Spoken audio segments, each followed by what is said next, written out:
ایک اور خبر جو کہ بہت ہی امپورٹنٹ ہے اور وہ ہے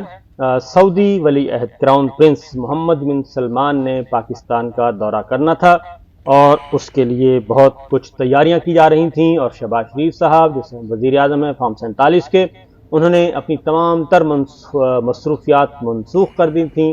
اور پاکستان میں اگلے ایک مہینے تک انہوں نے پاکستان بیرون ملک کوئی کسی قسم کی کوئی ایکٹیویٹی نہیں رکھی ہوئی تھی، اور انتظار کیا جا رہا تھا۔ سعودی عرب کا ایک بھاری بھرکم ڈیلیگیشن بھی آ چکا تھا،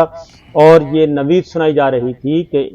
بہت جلد ایک بہت بڑا جو ہے سرمایہ کاری آنے والی ہے۔ یہ تقریباً پچھلے 2 سال سے ہم سن رہے ہیں، $100 ارب کی سرمایہ کاری، پھر 50 ارب، پھر 25 ارب، پھر $1 ارب تک آ گئی، اور ابھی تک اس سلسلے میں کوئی پیش رفت نہیں ہو سکی۔ اور اب اطلاعات ہیں کہ محمد بن سلمان کراؤن پرنس کا دورہ پاکستان ملتوی ہو گیا ہے، مؤخر ہو گیا ہے، اور اس بات کی تصدیق کر دی گئی ہے سفارتی ذرائع نے کہ محمد بن سلمان کراؤن پرنس پاکستان فی الوقت نہیں آ رہے۔ اور جو مجھے لگتا ہے وہ یہ وجہ یہ نہیں ہے،